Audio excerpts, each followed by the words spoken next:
On ne présente plus Pascal Dessein, auteur incontournable du roman noir français et l'un des premiers à mettre en avant les questions environnementales dans ses livres, avec en particulier « Mourir n'est peut-être pas la pire des choses ». On lui doit aussi des romans noirs à caractère social comme Les derniers jours d'un homme ou Le chemin s'arrêtera là. Samedi 12 avril 2025, la librairie Ombre Blanche recevait Pascal Dessein en dialogue avec Brice Torrecillas autour de son nouveau livre « L'envers de la girafe », publié aux éditions Rivage.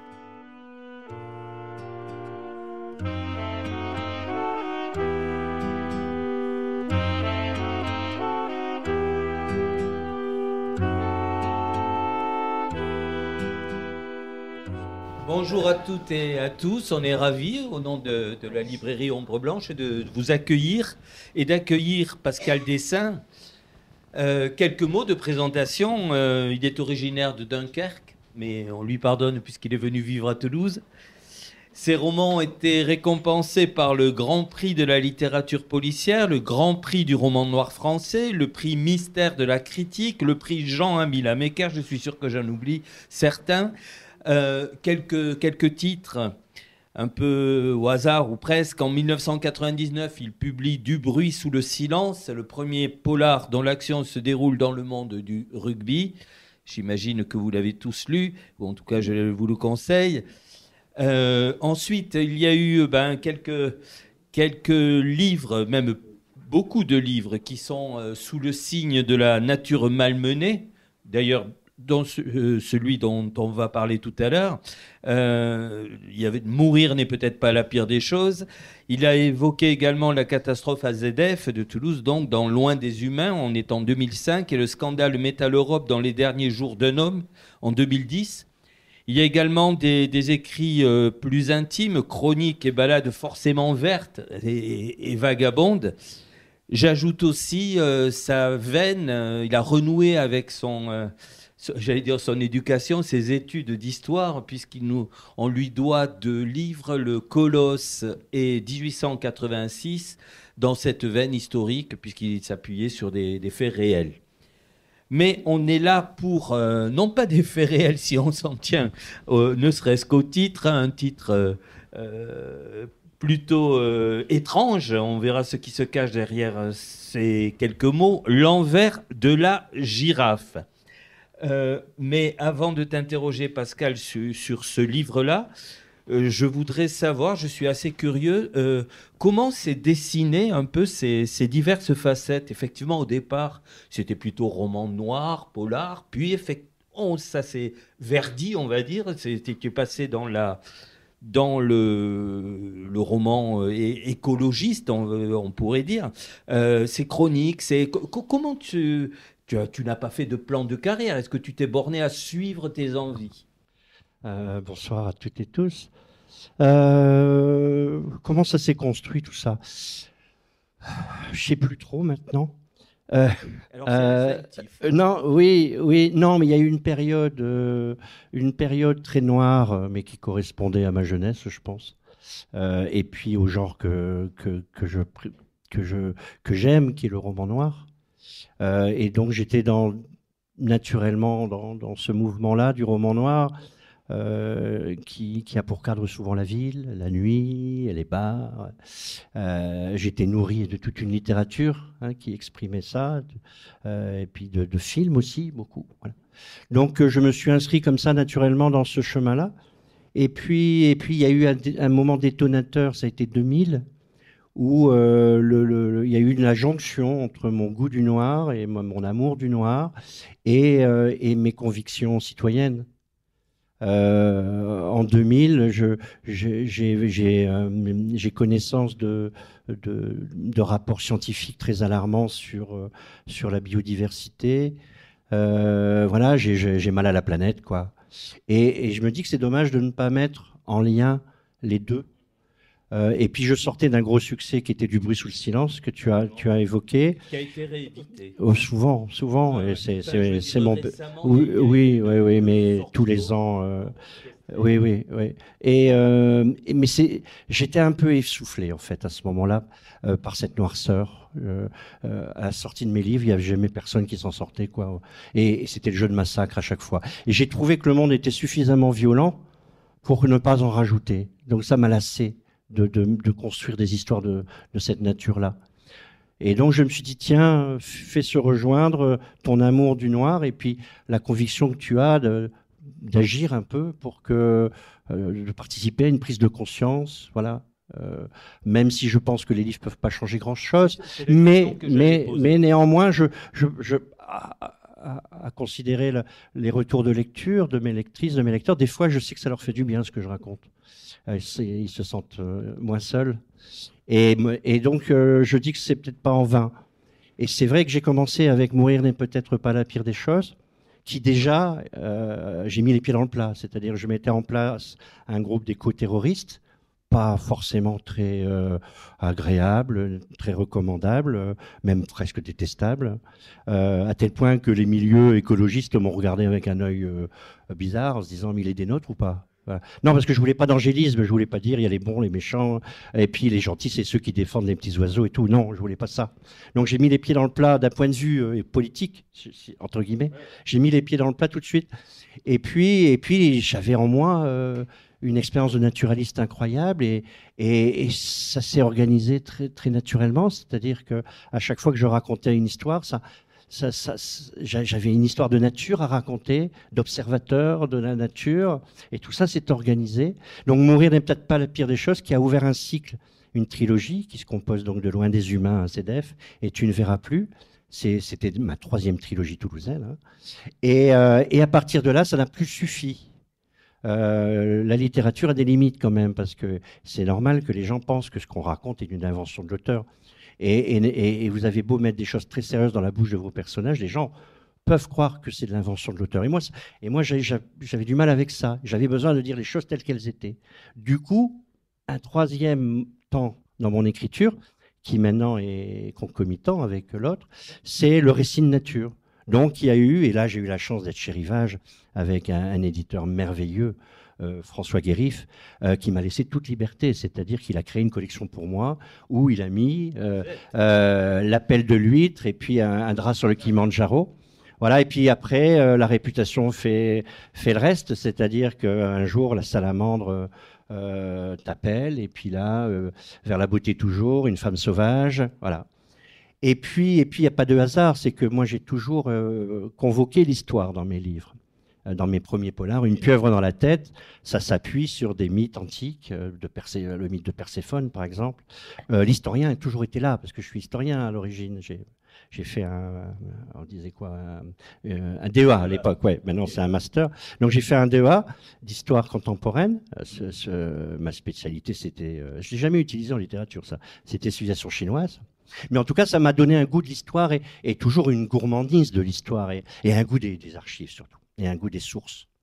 Et c'est cette compétence-là qui m'a permis aussi d'être l'enquêteur de mes romans noirs. C'est-à-dire que c'est une part de grande joie pour moi quand je suis dans cette préparation où je vais traquer l'information sur le terrain ou dans les archives, etc. Et donc, à un moment donné, pour raconter certaines choses, j'en suis arrivé au cycle historique qui n'est pas fini, puisqu'il y aura un 3e volet au 19e siècle bientôt. Et donc là, évidemment, j'ai complété la palette, mais tout ça est très lié à la vérité. Parce que quand j'écris 1886, c'est pas loin des derniers jours d'un homme. On est sur les mêmes thématiques sociales. Voilà. Et l'éveil à la nature, justement, d'un point de vue personnel, parce que tu as fait allusion à des lectures alarmantes, mais on ne se dirige pas vers ces lectures par hasard. Non. Ben on écrit ce qu'on est. Hein. Moi, je suis encore l'enfant de 10 ans que j'ai été, et qui lisait à cette époque-là certains auteurs, et j'étais un lecteur précoce grâce à un environnement favorable, avec des frères qui étaient aînés, qui apportaient de la littérature et que je pouvais lire sans censure. Et donc ça, et en même temps, la rencontre de ma vie de l'époque, mon vieux maître en ornithologie, Gérard Vermersch, qui à 10 ans me conduit vers cette autre gourmandise de nature, de connaissance de la nature. Et je suis né à la littérature et à la nature en même temps. C'est pour ça que la jonction est naturelle. Et à 10 ans, et en même temps, et en fait, à 10 ans, je découvre tout, en fait, tous ces jouets-là en 74. Parce que en même temps que je découvre la beauté de la nature, donc les oiseaux, qui est une de mes grandes passions, émotions. Je découvre aussi la capacité de la nature à nous résister, parce que je suis né à Dunkerque, tu l'as dit tout à l'heure. C'est aujourd'hui 24 usines classées Céveso, et vous savez que la nature a beaucoup de mérite dans un environnement pareil. Donc j'apprends tout à ce moment-là. J'apprends tout, j'apprends la beauté de la nature qui arrive quand même à s'exprimer dans des environnements aberrants. Et c'est ce qu'on appelle aujourd'hui la résilience, c'est un mot que j'aime pas trop, mais elle existe quand même à un moment donné. Et la reconquête de la nature sur notre bêtise, en fait, je l'apprends à ce moment-là. Et tout apparaît à ce moment-là. Moi, à 10 ans, avec mon maître en ornithologie, Gérard, qui a disparu l'année dernière, et avec qui j'étais encore dans la nature il y a 3 ans, à 10 ans, on est dans les dunes du côté de Calais, et un chasseur, on entend un coup de fusil au-dessus de nos têtes, et un chasseur sort des dunes pour nous dire que le jour où on interdira la chasse, son gibier, ça sera nous. C'est quelque chose qui est quand même... ah oui, et j'ai 10 ans, et donc voilà, et c'est l'horizon qui nous manque. Ben voilà. Oui, Ah oui, complètement. Donc, tu vois, tout fait sens au bout d'un moment. Voilà. Une dernière question avant d'aborder l'envers de la girafe, mais justement qui s'appuie sur ton expérience. Une question qui m'est un peu chère, que j'ai déjà posée à des auteurs de au long cours. Est-ce qu'on progresse en écrivant ? Qu'est-ce que tu aperçois ? Est-ce qu'on devient habile ? Est-ce que c'est bien d'être habile ? Est-ce qu'on arrive à garder la fraîcheur ? Oui. Voilà. Oui, la fraîcheur vient des sujets qu'on ose aborder. À un moment donné, si on est sur ces certitudes, évidemment, on risque de s'engourdir, de s'endormir. Voilà. Moi, justement, grâce à toutes ces pistes que je prends, c'est comme des chemins de montagne que je prends différents. Je ne m'endors pas, je me renouvelle naturellement. Oui, heureusement que l'expérience a du bon. Je crois que j'ai publié 38 livres aujourd'hui maintenant. Quand j'en commence un, je n'ai plus les mêmes appréhensions. J'ai juste à combattre ma paresse naturelle, mais que tout le monde a. Oui, non, mais si. Non, si. Mais si, parce que c'est toujours pareil, il faut se motiver pour y aller à l'écriture, comme dans n'importe quoi. Si vous êtes sportif, à un moment donné, les jambes sont un peu lourdes. Mais il faut y aller quand même. Bon, donc quand on écrit, c'est un peu ça. Des fois, surtout que le temps passe, et des fois, c'est mieux de faire autre chose quand même. Moi, je me sens bien dans la nature, par exemple, à ne faire que marcher et à juste méditer sur l'époque. Et l'écriture, ça continue. Mais heureusement, c'est plus facile aujourd'hui parce qu'il y a l'expérience, parce qu'il y a moins d'appréhension, on n'a plus rien à prouver non plus. Moi, je m'en fous aujourd'hui du succès, par exemple. Moi, j'ai envie de continuer à prendre du plaisir à écrire des livres et dans le respect de mes lecteurs et de faire qu'ils trouvent toujours du plaisir à me lire. Ça, c'est mon ambition. On y pense, aux lecteurs, quand on... Bien sûr. Oui. On peut imaginer qu'on écrit ce qu'on a à dire, ce qu'on a envie d'écrire, sans pour autant avoir le regard du... Ah non, on l'a pas tout le temps. Mais à un moment donné, dans ce que vous êtes en train de construire, vous vous posez la question de la compréhension. De savoir si voilà. Moi, j'ai toujours pensé que mon lecteur faisait une partie du chemin. C'est pour ça que je suis pas très descriptif. Je laisse le lecteur le soin de faire une partie du livre pour moi. Donc je suis dans l'évocation souvent. Je suis assez pointilliste et donc je pense à lui. Je me dis, est-ce que j'ai besoin de lui raconter ça ? Est-ce que j'ai besoin Je vais raconter une scène qui se passe dans un train. Je vais raconter le train, mais il a pris un train, mon lecteur, il sait. Il sera. Et comment je vais l'évoquer pour qu'avec moi, il soit dans ce train ? Mais je ne vais pas commencer à lui raconter des trucs qu'il sait très bien. Voilà. Donc, c'est le métier, ça, un peu, mais c'est ma façon de faire. Plus anecdotique, quand on s'était connus il y a tellement de temps, tu écrivais la nuit, c'est toujours le cas ? Non, c'est le matin, très tôt. Je peux être à la table, au clavier plutôt, parce que je ne suis pas forcément à la table. Où que je sois maintenant, c'est vraiment, ça peut être à 7h30, ça peut être à 8h, et à 11h j'ai terminé en général. Oui. Allez, on passe à l'envers de la girafe. Tout à l'heure, tu disais que tu t'étais éloigné des atmosphères un peu trop pesantes, un peu trop suffocantes, aux issues qui débouchent sur des impasses. C'est le cas quand on lit l'envers de la girafe. on en ressort, je ne sais pas si tu prendras ça comme un compliment, mais on en ressort avec une espèce de légèreté, et on le lit avec une espèce de légèreté, même si, on aura l'occasion d'y revenir, même si tu brasses des sujets d'importance et même des sujets graves. Alors la première question concernant ce livre, elle est toute bête, mais quelle a été la genèse? Parce qu'il est sans flagornerie d'une telle originalité que je me suis demandé, mais d'où est-il parti? Je me le demande aussi. Non, il y a deux points de départ. Je ne sais pas, la genèse, c'est une longue genèse. C'est-à-dire que je n'aurais pas pu écrire ce livre-là sans tous les autres, notamment mes livres toulousains, et puis tout ce travail sur la nature depuis fort longtemps. Toutes mes obsessions, mes préoccupations ordinaires, et les fâcheries que j'ai face à la manière dont le monde progresse aujourd'hui. Donc je pense qu'il y a 40 ans, je ne pouvais pas écrire un livre comme ça. Mon indignation n'était pas à ce point forte. Parce qu'il y a beaucoup d'indignation dans ce livre-là. Tout à fait. Et de colère. Mais je ne pouvais pas non plus exprimer cette colère à la manière ordinaire. Donc je devais le faire avec fantaisie pour que ça passe mieux. Voilà. Et élégance, c'est pour ça qu'on n'est pas plombé en fait. Oui, il ne faut pas, si on veut faire passer des choses importantes, il ne faut pas plomber, ça va, ça c'est dur.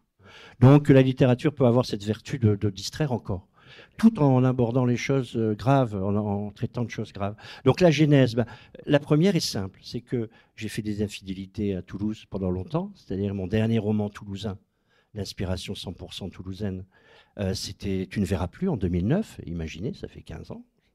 Donc je sais que ça grognait dans les coulisses. Même mes éditeurs me le disaient, chez Rivage, Pascal, quand nous reviens-tu avec un roman toulousain? Je pense que ça leur ferait plaisir, et pas seulement aux Toulousains d'ailleurs. Donc ça, bon, c'est tout bête, mais encore fallait-il que je trouve le moyen de le faire, parce que depuis que j'avais délaissé Toulouse, il y a les petits camarades qui sont arrivés sur le terrain, et qui ont beaucoup de talent, que j'aime beaucoup, et qui écrivent des histoires qui se passent à Toulouse. Je pense à Guillemot, je pense à Sévrac. Bien sûr, justement. Mais du coup, bon, moi, j'avais le sentiment aussi d'avoir fait ma partie. J'avais 12 romans qui se passaient à Toulouse.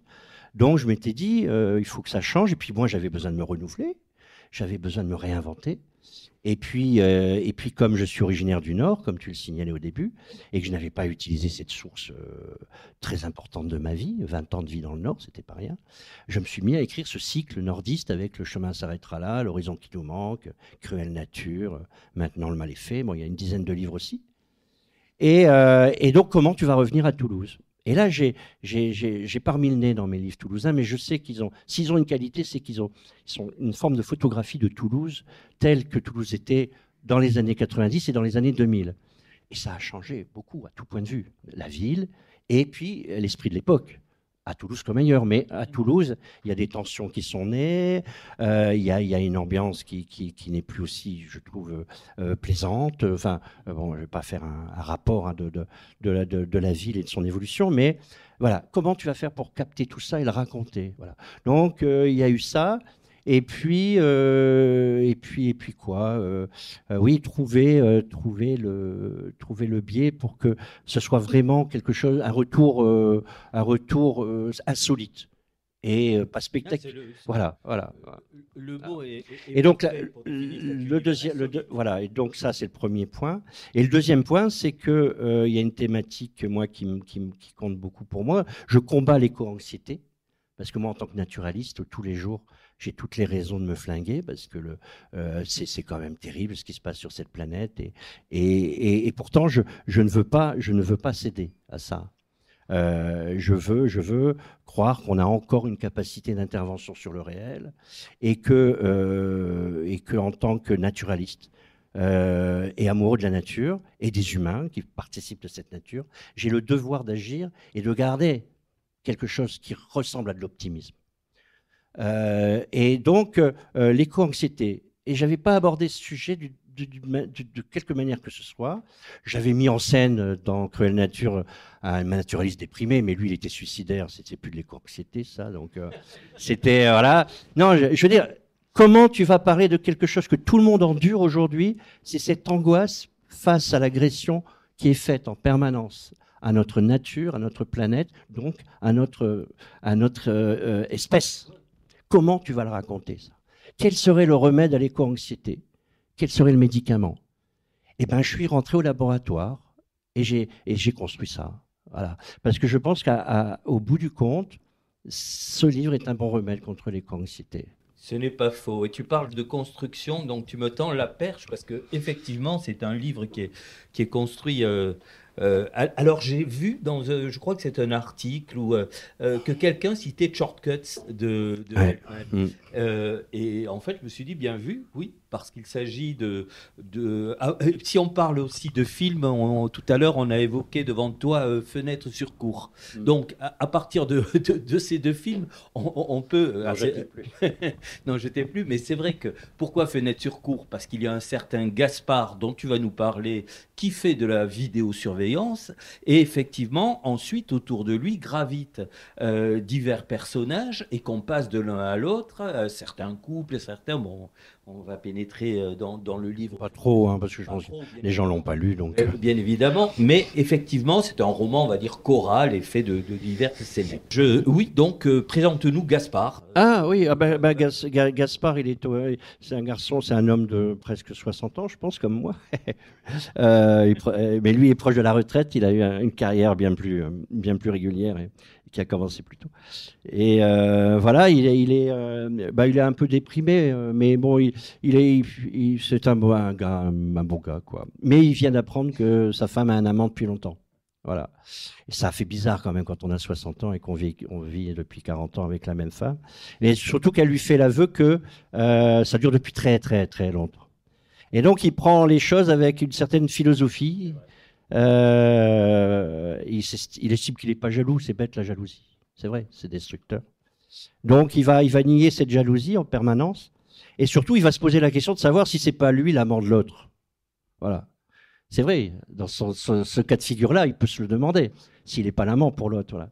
Donc, voilà, et puis il est dans son truc d'observation là, de ce carrefour qui va être le lieu central du livre, l'avenue du Paradis. C'est l'avenue de l'Ours que j'ai rebaptisée. N'y voyez pas un signe politique particulier.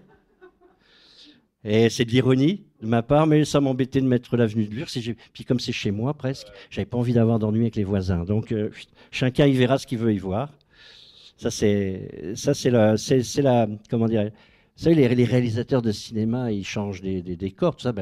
L'auteur aussi, il a le droit de changer le nom d'une rue et de revoir le décor. Moi, j'ai pris des libertés souvent avec Toulouse pour éviter une trop forte identification des habitants de Toulouse. J'avais inventé une rue à Rangueil, comme ça. Beaucoup de gens l'ont cherché longtemps. Hein, et sur les Hauts de Toulouse, j'ai mis une maison d'architecte qui n'existe pas aussi. Il faut avoir cette liberté-là. Comme faire circuler une girafe dans la ville. Oui, on a le droit de faire ça. Donc Gaspard, il est là, et puis un jour, il a vu une femme nue à son balcon. Voilà. Bon, ça m'est arrivé un jour à Toulouse.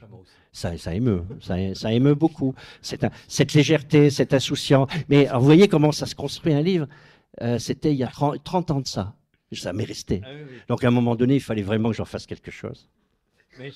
voilà. Et donc, et puis il se dit qu'il a rêvé. Alors tout ça, et puis on lui a mis dans les pattes ce qu'il appelle un branleur de longue durée. Oui. Lucas, un pauvre garçon. Mais un pauvre garçon, non, quelqu'un qui est une victime de la société, hein, qui n'a pas eu toutes les chances et qui va de petit boulot en petit boulot. Et là, il est en stage auprès de lui, de ce vieux bonhomme. Et on ne peut pas savoir qui est l'autre, quoi. On ne peut pas savoir. Et donc, il le voit comme quelqu'un d'un peu ridicule, un peu pitoyable. Et en fait, ce gars-là est une grande richesse parce qu'il a une vieille mère acariâtre qui lui fait vivre un enfer.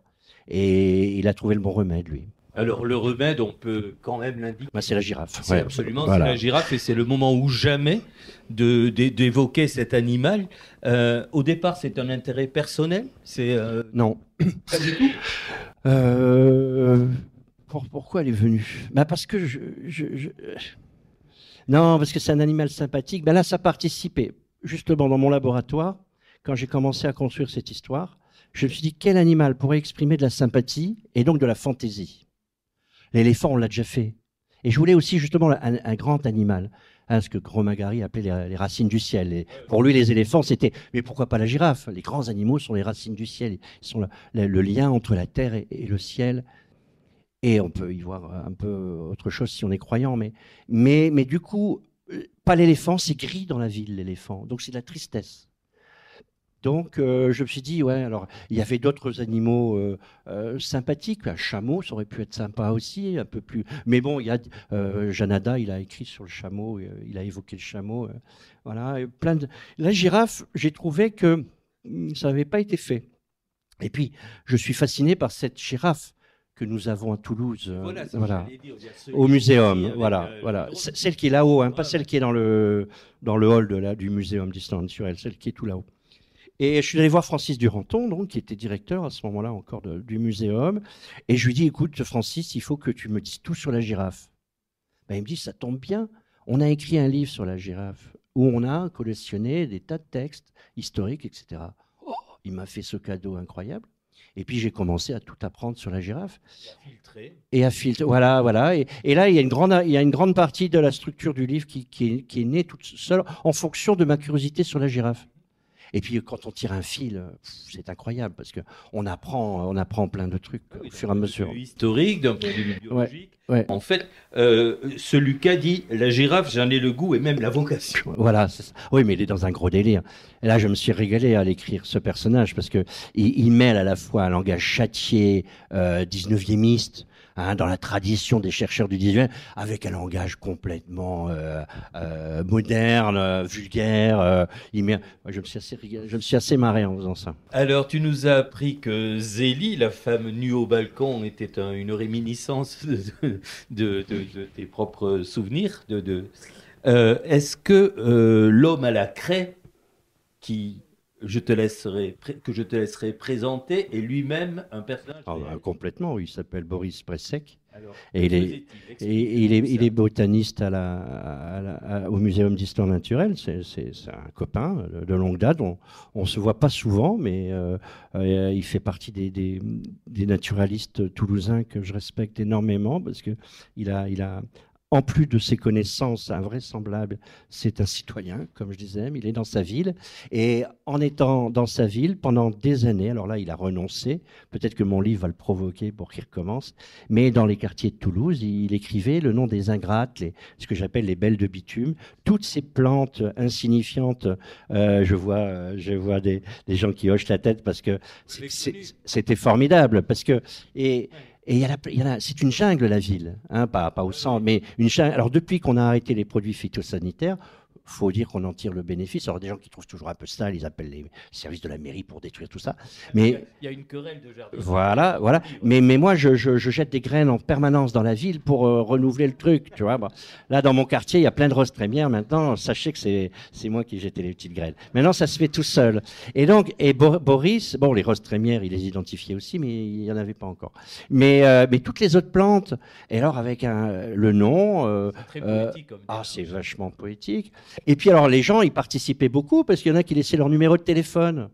Alors moi j'ai une plante près de chez moi, je ne sais pas ce que c'est. J'imagine, à moins que c'était pour autre chose, je ne sais pas. On ne sait pas où ça mène tout ça. Voilà, et donc j'ai trouvé que là aussi c'était bien de construire un personnage à partir de ça qui ne ressemble en rien à Boris, ou alors il m'a caché des choses, j'ignore des pans de sa vie. Mais je me suis dit, voilà, c'est intéressant parce que une obsession chez un personnage, ça construit le personnage. On n'a pas besoin d'en dire beaucoup plus. Oui, un personnage qui se penche sur les mauvaises herbes dans une ville très urbanisée, ça raconte déjà beaucoup. On n'a pas besoin de rentrer dans la psychologie. Voilà. Et bien évidemment, tous ces personnages vont vivre, même si on les présente séparément, c'est au service d'une histoire qu'on découvrira et que je me garderai bien de dévoiler. En revanche, tu peux nous dévoiler un extrait grâce à une lecture, si tu veux. Oui, volontiers. Alors, j'ai envie de faire une lecture un peu sociale. Il y a les personnages principaux que tu as évoqués, puis il y a quelques personnages périphériques et je me suis permis aussi parce que alors le livre est comme on appelle choral, c'est un peu là, voilà, je suis un peu habitué à la formule. Et j'ai fait une entorse à ma méthode habituelle, c'est-à-dire je respecte la cadence de 4 personnages qui s'enchaînent et que chacun prend sa voix et jusqu'au bout ça fonctionne. Et là, je me suis dit, je vais casser ça aussi. Là, le laboratoire aussi, ça va bouillonner. Et à un moment donné, j'ouvre encore plus grand les fenêtres. Et alors, et du coup, il y a un personnage qui s'appelle Ahmed, que j'aime beaucoup, qui raconte beaucoup de... On peut dire qu'il était lagueur. Et lagueur, voilà. Attendez, alors... voilà. C'est la première fois que je le lis, je n'ai pas habitué encore. Ahmed, chapitre 18. Ça ne dévoilera rien de l'histoire, pour le coup. Ça n'a pas été la faute de cette femme, elle a juste été l'étincelle. À partir de là, j'ai regardé les platanes autrement. L'excuse était bonne. On en a encore élagué 3, et puis j'ai eu un blocage. Tout de suite, il faut que je précise, je n'étais pas un fainéant, un défiant à la tâche, comme disait Pasquale, quand il avait encore l'usage de ses jambes et bossait avec moi. J'étais même le genre pas froid aux yeux, je grimpais sans rien et on pouvait toujours me courir après. J'aurais pu me faire virer pour ce manquement à la sécurité, mais Arsène fermait les yeux parce que le travail était fait dans les règles, toujours à temps. On verrait bien le jour où il y aurait un accident. Tu seras toujours prudent, mon petit Ahmed, hein? Et puis il crachait par terre, il pensait faire peuple, la distinction des chefs. J'ai lu quelque part que l'homme a développé certaines aptitudes au détriment d'autres et que ça serait regrettable. Par exemple, de s'être mis à marcher debout l'empêcherait désormais de se comporter comme un singe dans les arbres, bien qu'il sache très bien le faire à table. Là-haut dans les branches, je me voyais ainsi comme une espèce à part. Cette femme a surgi pour à moitié m'engueuler, et ma première réaction a été de lui servir les arguments frappants, la leçon bien apprise. Sur l'avenue du Paradis, il n'y avait pas de nid d'oiseaux à cette période, à part de pies et de corneilles. Mais qu'est-ce que j'en savais? Et ça voudrait dire que j'étais en droit de décider de qui devait vivre ou mourir? Chez moi, les choses mettaient du temps à marquer, les idées comme les sentiments. Mais après, c'était comme au fer rouge et je ne pensais pas toujours aux conséquences. Dans ma tête, ça n'était déjà plus pareil depuis l'accident de Pasquale. Preuve peut-être qu'il n'y avait pas de justice ou que la sécurité est un bon. Pasquale portait toujours son harnais en cuir et vérifiait sans cesse la qualité et l'usure des cordes, 2 fois plutôt qu'une. Il tenait ce harnais de son père, une relique. Il en prenait grand soin, l'entretenait à la crème de Carnauba. Et ça n'avait pas empêché le drame. Comme une ironie de la vie, c'était arrivé dans un cimetière à l'occasion d'une opération d'urgence comme si. Pasquale sciait une grosse branche d'un cèdre juste au-dessus d'une tombe.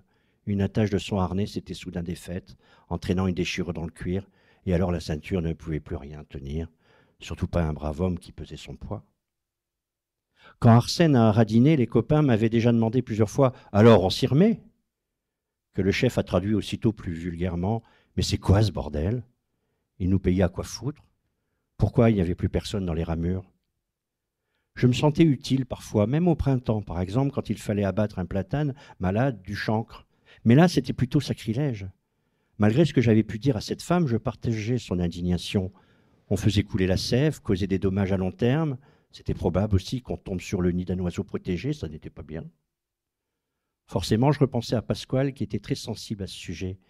Il avait passé toute son enfance à la campagne. Je passe un petit passage. Arsène s'est remis à aboyer et ça m'a ramené à la situation présente. « Tu vas me monter vite fait dans cet arbre ou je te vire ?»« Baisse-toi un peu. » C'était une blague entre Pascal et moi. Pasquale.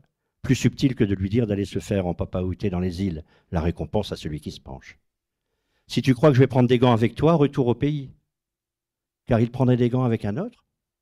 Eh, attends un peu. Est-ce que j'avais bien entendu? Je suis passé sous la rue Balise pour m'approcher tout près. Tu es né où, toi? Ici? C'est pas le problème. Si, c'est le problème. Là, alors? Tu fais chier, Ahmed, je suis né à Limoges. Moi, je suis né ici, je m'appelle Ahmed, et je suis né à Toulouse. Alors tu vas me parler poliment. S'il te plaît. Ahmed, tu veux bien reprendre le boulot? Et je vais y réfléchir. J'attendais. Ça chauffait sous son crâne de chef. Il cherchait une sortie honorable. Enfin, il a lancé sur un ton qui se voulait conciliant. « Je te garde, Ahmed, parce que tu es le meilleur, mais il ne faudrait pas que tu en profites. Allez, au boulot, les gars. » J'ai refréné la bonne volonté. Pas si vite. Arsène était remonté dans son SUV sans demander son reste. Ce jour-là, j'avais avec moi Thiago et Sofiane. Thiago était un circassien de Martinique reconverti dans la croix de la branche, comme il disait en se marrant. Sofiane, lui, avait poussé tout près au Mirail et échappé à de mauvaises fréquentations grâce à un professeur de français qui lui avait conseillé de regarder les feuilles dans les arbres plutôt que le béton à ses pieds, d'où sa vocation. En plus de ce conseil, il lui avait mis dans les mains un livre, Le Baron Perché, sur lequel Sofiane s'était usé les yeux, qu'il avait élevé comme une sourate.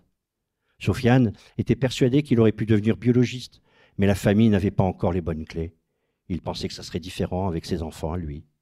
À nous trois, on était un peu la France d'aujourd'hui, une belle parcelle de sa diversité, aurait ajouté Pasquale, petit-fils de réfugiés espagnols qui, pour sûr, me manquait beaucoup. Merci beaucoup.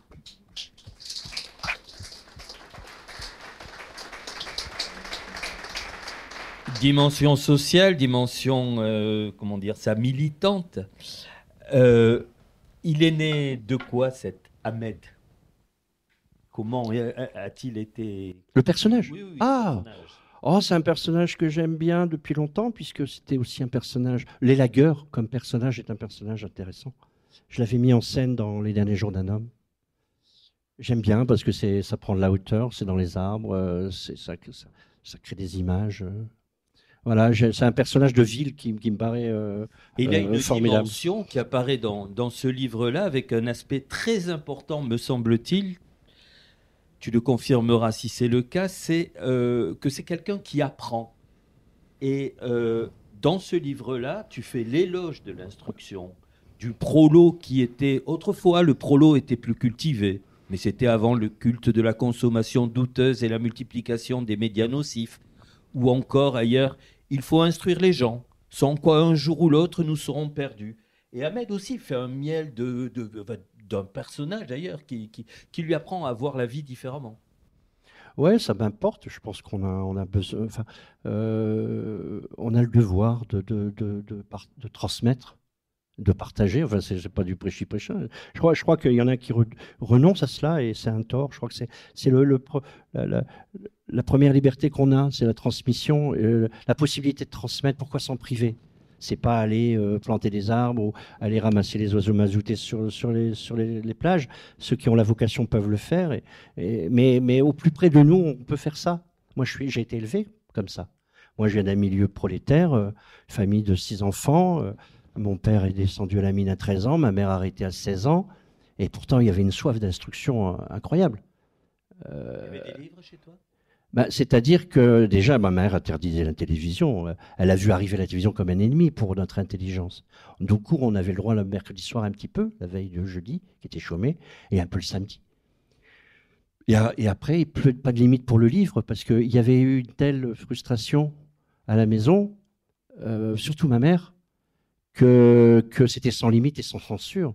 Donc moi, c'est pour ça qu'à 10 ans, j'avais déjà lu ce qu'on ne met pas dans les mains des enfants avant longtemps. Moi, j'avais lu Georges Bataille à 13 ans. Hein, et j'avais lu Tout Maupassant 12. Et ma mère nous emmenait à la bibliothèque du quartier. Il y avait des bénévoles, vertu des bibliothèques. Ouais. Quand je pense aussi qu'aujourd'hui à Toulouse, le maire de Toulouse fait la guerre aux bibliothèques, ça me choque à un point incroyable. Parce que je les gratigne un peu dans le lait. Ouais. Non, mais je ne vais pas arrêter de les gratigner maintenant. Parce que, parce que c'est spectaculaire de la justice de fermer des bibliothèques dans les quartiers populaires. Moi, c'est ça qui nous a instruits. Donc, nous, le dimanche matin, on allait chercher des livres. Et ma mère, elle prenait les livres comme ça. Et puis après, mes grands frères, qui étaient mes aînés, ont fait l'école normale. Donc, ils venaient avec des livres qu'ils laissaient traîner. Donc pareil, je lisais Boris Vian, je lisais tout ça. Et je ne serais pas celui que je suis devenu, ni le citoyen, ni l'humain, ni l'écrivain, sans ça, sans cette intelligence, et dans un milieu populaire. Tout à fait. Donc, et je ne vois pas pourquoi ça changerait. Si on faisait l'effort, et si les conditions étaient réunies pour permettre cette culture-là. Mais je pense à la culture du terreau, les plantes qui poussent. Pas la culture. Parce que nous, on ne connaissait pas le mot culture. C'est un mot assez bourgeois, en fait, le mot culture. C'est un mot que j'ai jamais entendu à la maison. On s'instruit. Lis, ça rend moins bête. On s'instruit. Voilà. Tu dis, il faut instruire les gens. Tu as utilisé. Et moi, jusqu'au bout.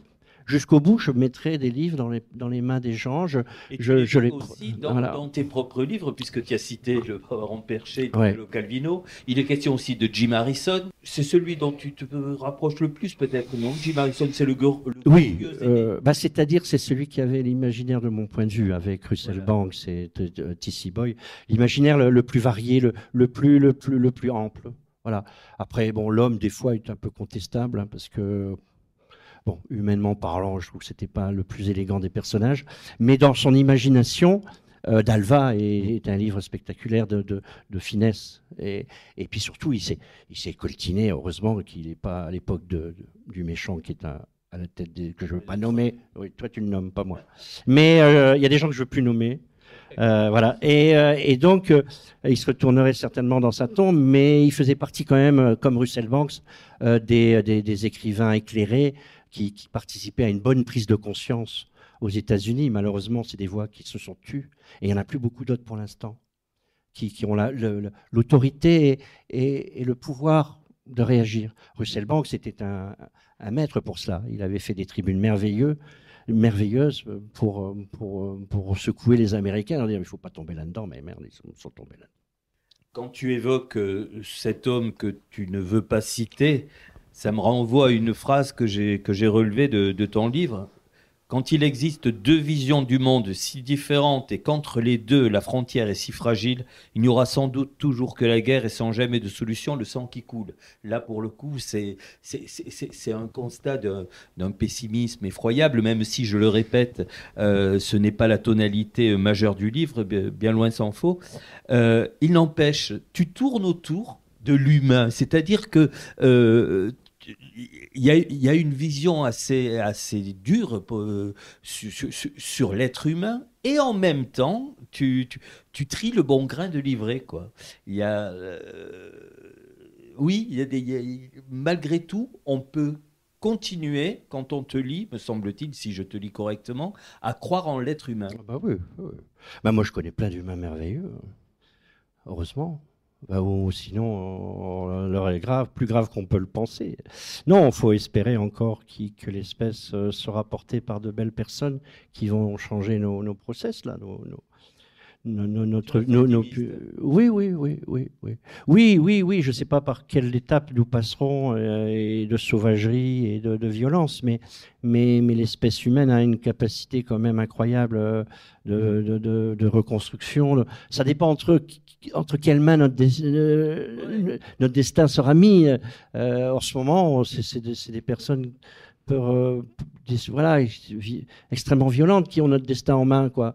On est dominé par la technologie outrancière, par tout un truc qui, peut-être qu'on va réagir à tout ça, peut-être que d'autres chemins vont se dessiner. Moi, j'espère. Il y a trop d'intelligence, je veux dire. Voilà. Alors bon, je veux quand même être optimiste, ouais.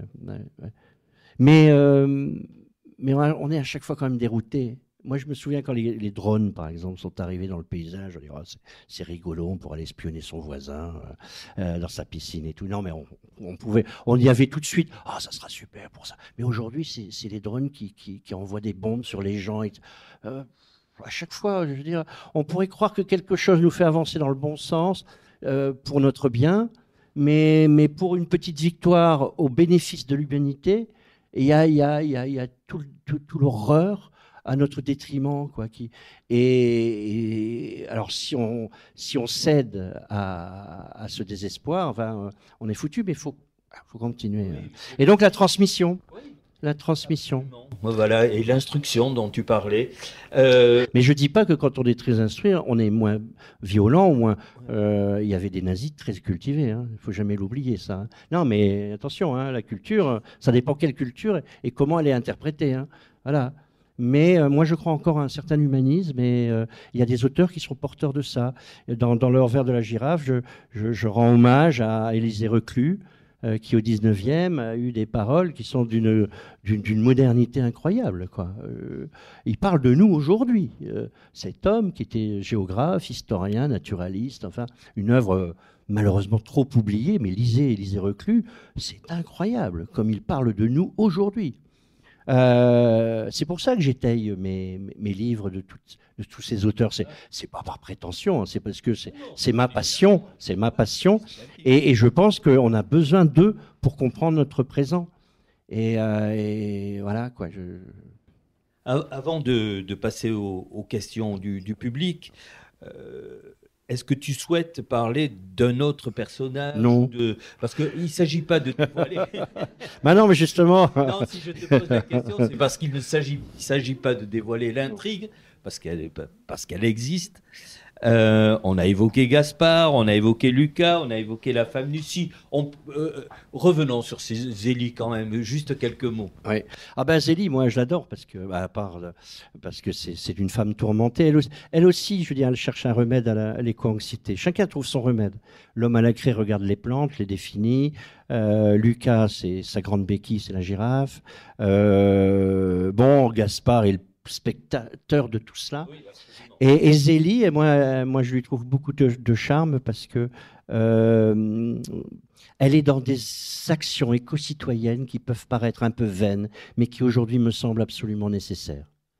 C'est pas dérisoire. C'est-à-dire qu'à un moment donné, là aussi, par des petites actions, on a la capacité d'intervenir sur la vie réelle et faire en sorte qu'il y ait un mieux vivre ensemble. Alors elle a ses outrances. Parce qu'en plus, elle est éco-anxieuse, vraiment. Elle prend un médicament, tout ça. Son mari, Pierre, le chauffeur de matières dangereuses, c'est un peu Yves Montand dans Le Salaire de la peur. Voilà. Mais il vit pas mal avec ça. Mais elle se dit, je dois combattre. Mais elle combat depuis son balcon. Bon, mais elle descend au magasin de temps en temps. Alors, elle fait des combats que nous menons de temps en temps, c'est-à-dire ne pas manger des légumes qui ne sont pas de saison. Voilà, quand ils installent le racket, quand on a organisé à Toulouse, vous savez, des parkings payants là dans les quartiers là.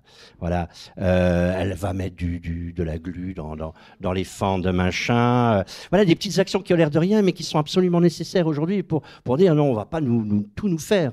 Il faut quand même que certains d'entre nous réagissent, quoi. Donc, c'est des petites actions éco-citoyennes comme ça qui paraissent dérisoires. Elle pourrait jeter des graines dans le quartier, comme je le fais, moi, par exemple. Voilà, ce genre de truc. Voilà.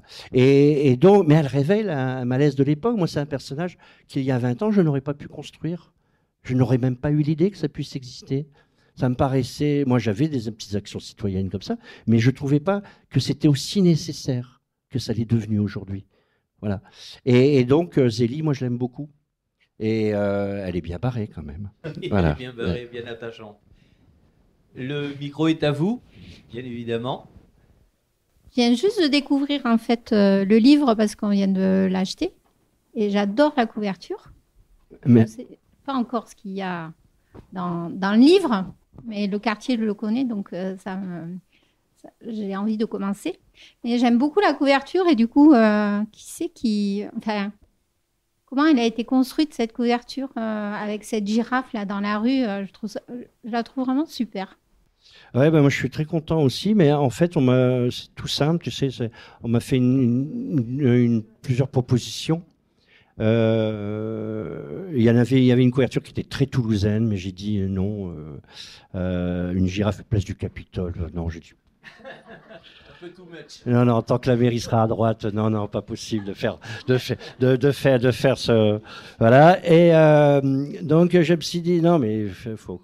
Oui, les convictions se forgent à des endroits où vous pouvez pas imaginer des fois. Hein. Le Capitole, pas possible. L'envers du Capitole, ça peut être rigolo un peu, mais pas là, tu vois. Non, et puis on m'a fait cette proposition. J'ai tout de suite dit oui. Alors, elle était un peu plus sombre. J'ai fait éclairer les oreilles un petit peu. Et puis elle raconte beaucoup de choses. Alors, pas seulement le titre, l'envers. Et d'ailleurs, le titre. Oui. Il est venu facilement, l'envers de la girafe. C'est tellement saut. Oui, avant que je commence, oui. Ah ouais. Oui. L'envers de la girafe, vous avez compris, c'est aussi un peu l'envers du décor. C'est aller au-delà des apparences, c'est énormément de choses, quoi. Et puis, bon, tout de suite, le titre m'a... Voilà, et quand j'ai soumis le titre avant toute chose à Rivage, immédiatement, Jeanne Guyon, qui est mon éditrice chez Rivage aujourd'hui, allez, ton titre, tu le gardes surtout, on le garde. Et j'avais à peine commencé le livre, donc j'étais réconfort. Oui, bon, je soigne cet aspect des choses, voilà. Donc, la couverture... j'en avais 3 et celle-ci je dis waouh, c'est bien. Alors elle est pas à l'envers, elle est de dos, c'est pas tout à fait pareil. Et quand j'ai su qui l'a faite, la couverture, après ça m'a fait beaucoup plaisir parce que c'est la compagne de Mike Seaman, l'illustrateur qui a fait toutes les couvertures du Poulpe et qui aujourd'hui maintenant va faire toutes les couvertures de Rivage pour les rééditions de Jim Thompson. Et vous voyez, allez voir au rayon poche d'Ombre Blanche, là, les 4 rééditions de Jim Thompson, les couvertures sont formidables. Mais enfin, il y a lui et Madame, et Madame a aussi énormément de talent. Voilà. Et c'est vrai que, bon, alors avec l'apport de l'IA, bon, ça je peux grogner un petit peu quand même, mais voilà. Ça s'est fait comme ça. Voilà. Et elle porte, hein. J'ai déjà vu qu'elle attire beaucoup l'attention. Bonsoir Pascal. Moi j'ai une question, j'ai pas lu ton dernier livre, évidemment. Mais je me faisais une réflexion quand tu parlais, j'ai lu le précédent, donc La femme sauvage. Et je me faisais une réflexion quand vous parliez, quand vous présentiez les personnages, qu'il y a souvent beaucoup de personnages masculins dans tes livres. Et la femme sauvage est aussi une femme absente qu'on rencontre, enfin non, faut pas dévoiler, pardon, qui est à la recherche d'une femme absente. Et je me demandais s'il y avait une évolution sur le rapport au personnage féminin au cours des 38 livres, et si c'était une question que tu te posais dans l'écriture. Je me la pose pas. Je crois que petit à petit, les femmes ont été de plus en plus présentes dans mes livres, et avec certainement plus de délicatesse et de nuance qu'à mes débuts. J'ai pas relu mes premiers, mais on pouvait des fois me reprocher quelque chose de très, très misogyne quelque part. Je pense à La vie n'est pas une punition, à Tout courber l'échine. Il y avait quelque chose d'assez, voilà, mais assumé, parce que voilà. Après, en ayant décidé d'écrire des personnages féminins à la première personne, c'est-à-dire me mettre, j'ai été beaucoup plus voilà, fin, quoi, en fait, plus délicat, plus simple. Moi, je pense à Maintenant le mal est fait. Il y a 3 personnages féminins, il me semble, oui. Je trouve que ce sont de belles femmes, mais des femmes profondes, des femmes, tu vois. Alors j'étais plus dans la caricature, un point de vue masculin un peu déplaisant à mes débuts, quoi, mais qui correspondait plus au genre aussi, le genre que je pratiquais, qui était plus radical, plus manichéen, même si j'ai jamais été trop manichéen. Il y avait un manichéisme, et comme je suis un homme, une littérature écrite du point de vue de l'homme, il y avait ce penchant, et je dirais même ce défaut, quoi, que j'ai gommé au fil du temps. Voilà. Et c'est vrai qu'aujourd'hui, mes personnages féminins, même s'ils sont vus du point de vue de l'homme, sont beaucoup plus beaux, je trouve, beaucoup plus complets. En plus, voilà. Et Judith ici en tête. Ouais, Judith est bien, et puis Zélie, je veux dire, on a énormément d'affection pour cette femme. Voilà, mais c'est comme on évolue, comme on mature soi-même, hein. Je veux dire, à 20 ans, 25 ans, on n'est pas le plus fin des humains, dans un sens ou un autre, hein. Donc on apprend de la vie, hein, on apprend des rencontres, on apprend de... Et dans une époque qui n'était pas la même non plus. Mais je calcule pas, là. Ça vient comme ça. Je pense que ça progresse avec sa propre élévation sentimentale, enfin émotionnelle. Voilà, J'espère qu'on n'a pas trop dévoilé de l'histoire. Bah écoutez, voilà. Puisque le silence... C'est vrai. Bon. Vous avez donné envie? Il vous a donné envie? Ben c'est parfait, vous pouvez vous procurer le livre, hein, qu'il se fera une joie de dédicacer. C'est l'appel que je vous lance pour terminer. Alors, on peut peut-être préciser que 1886 vient de sortir en poche. Oui, donc tout à pour fait. ceux qui ne l'avaient pas découvert en grand format, il y a cette possibilité. Voilà. On peut en dire peut-être 2-3 mots, faits divers qui se passent en Aveyron, en 1886. À l'époque des mines. Voilà, c'est un roman, pour ceux qui ne le connaissent pas, un moment à la fois historique, criminel, judiciaire. Ça part d'un fait divers. Des ouvriers en colère ont jeté par la fenêtre, défenestré donc un sous-directeur d'une mine qui lui-même était une victime du système, hein. C'est ce que je montre un peu dans le livre, et à la suite de quoi il y a eu la plus longue grève ouvrière du 19e siècle, qui a fait beaucoup bouger les lignes en matière de prise de conscience de la condition ouvrière, etc. C'est un livre dont je suis très fier et qui maintenant est en poche, et dont vous avez la chance de l'avoir pour pas cher. Voilà. Ce sera les mots de la fin. Non, le mot de la fin, ce sera merci. Merci à vous. Merci. Merci.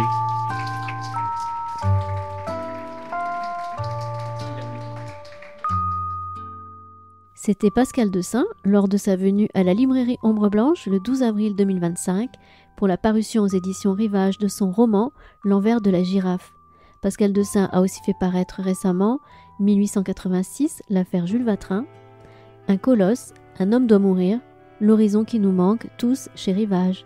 Réalisation et mise en onde de la rencontre Radio en collaboration avec Radio Plus et Radio Terre.